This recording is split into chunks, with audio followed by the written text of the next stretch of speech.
एक समय की बात है, एक गांव में एक किसान अपने बेटे के साथ रहता था। वह जीवन की कठिन से कठिन परिस्थिति में भी शांत और सकारात्मक रहो और हमेशा यही कहते, जो होता है अच्छे के लिए ही होता है, बस ईश्वर पर विश्वास रखो। उसके पास एक घोड़ा भी था, जिससे वह बहुत प्यार करता था और उस घोड़े को अपने परिवार का सदस्य मानता था। एक दिन वह घोड़ा कहीं चला गया। किसान ने पूरा गांव में खोजा पर उसे घोड़ा वहां कहीं नहीं मिला। सभी गांव वाले इकट्ठा होकर किसान के पास गए और दुख जताया, और सभी ने किसान से कहा, घोड़े का खो जाना यह बहुत बुरा लगा, आप बहुत बदकिस्मत हो। इसे पर किसान ने कहा, भले ही मेरा घोड़ा खो गया है, पर जो होता है अच्छे के लिए होता है।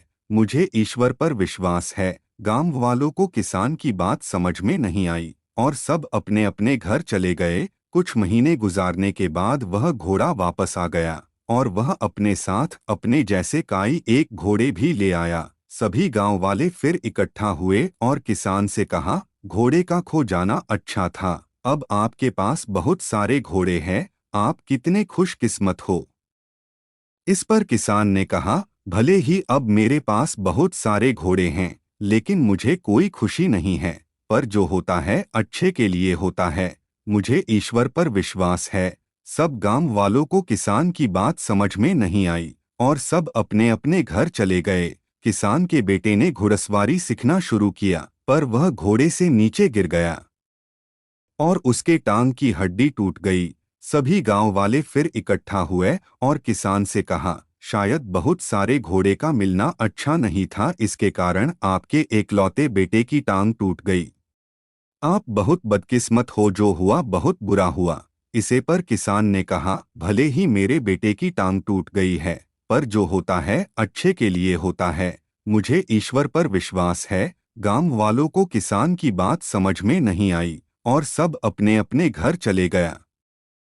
कुछ समय बाद राज्य में हमला हो गया। राज्य की सेना कम पड़ने लगी, इसलिए राज्य के सभी जवान लड़कों को सेना में भर्ती होना पड़ा, पर उस किसान का बेटा बच गया क्योंकि वह घायल था। सभी गांव वाले फिर इकट्ठा हुए और किसान से कहा, आपके बेटे की टांग टूट गई, इस कारण आपका बेटा युद्ध में जाने से बच गया।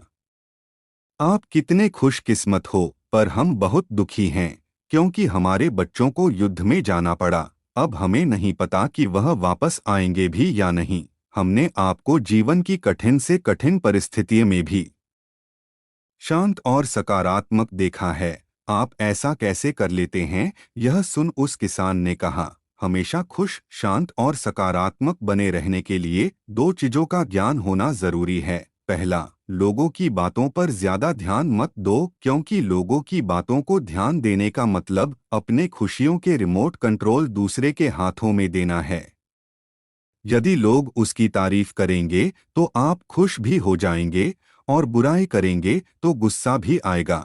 यदि आप लोगों की बातों पर ध्यान दोगे तो आपका दिमाग अशांत हो जाएगा और आप अपने जरूरी कामों में ध्यान नहीं दे पाओगे। और दूसरी बात, कभी भी किसी घटना को अच्छा है या बुरा है नहीं कहना चाहिए, क्योंकि जिस प्रकार किसी पुस्तक के केवल एक वाक्य को पढ़कर यह नहीं बताया जा सकता कि पूरी पुस्तक अच्छी है या बुरी है, उसी प्रकार जीवन के किसी एक घटना को देखकर यह नहीं बताया जा सकता कि पूरे जीवन के लिए वह घटना अच्छी है या बुरी है, क्योंकि आज अच्छी लगने वाली घटना कल बुरी साबित हो सकती है। जैसे हमने इस कहानी में देखा था, घटनाएं आपके हाथों में नहीं हैं, आपके हाथ में आपके कर्म है। आथ हमें अपने कर्म और विचारों को अच्छा रखना चाहिए और घटनाओं को नियति पर छोड़ दो, क्योंकि जो होता है अच्छे के लिए ही होता है। बस ईश्वर पर विश्वास रखो। आपके आसपास बहुत दुखी लोग हैं जिन्हें इस वीडियो की जरूरत है। कृपया उन्हें यह शेयर कीजिए। आपका एक शेयर किसी की जिंदगी बदल सकता है, किसी की जान बचा सकता है। आपको सकारात्मक बनाए रखने की मेरी इस कोशिश को लाइक करें और रॉकी मोटिवेशनल ऑफिशियल को सब्सक्राइब करें।